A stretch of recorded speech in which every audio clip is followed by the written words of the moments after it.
Dan perkara salat 5 waktu ini adalah perkara yang besar.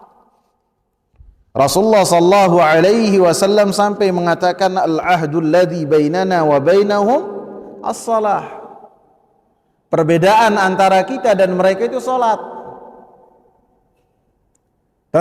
Dan Allah memerintahkan hafidhu ala salawati was salatil wusta. Jagalah salat 5 waktu dan jagalah salat wusta, salat asar.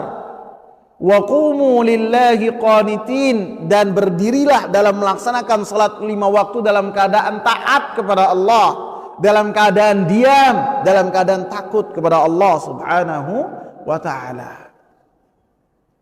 Allah subhanahu, Rasulullah mengatakan man hafadha 'alaiha kanat lahu nuran wa burhanan wa najatan yaumal qiyamah.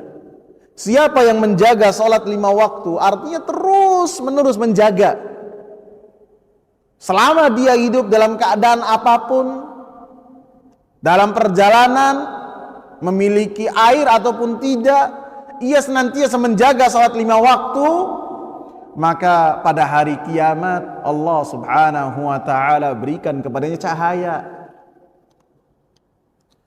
cahaya di bagian anggota wudunya.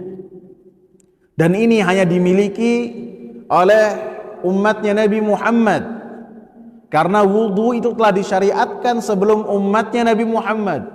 Akan tapi keistimewaan wudu, dan dengan wudu tersebut anggota badannya akan mengeluarkan cahaya pada hari kiamat, hanya dimiliki oleh umatnya Nabi Muhammad sallallahu alaihi wasallam.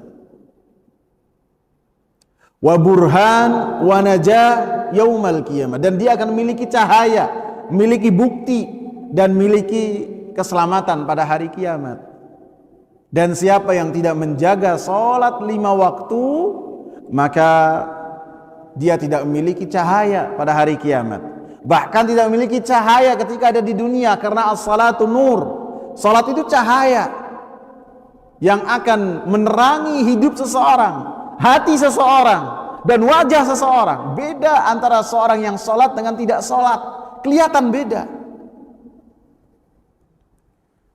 Dan orang tersebut tidak memiliki bukti dan tidak memiliki keselamatan pada hari kiamat. Sehingga sholat ini adalah perkara yang besar, sehingga Rasulullah sallallahu alaihi wasallam jadikan perkara yang kedua prioritasnya setelah tauhid. Dan dalam hadis yang berkaitan dengan rukun Islam, Rasulullah jadikan sholat itu sebagai rukun yang kedua.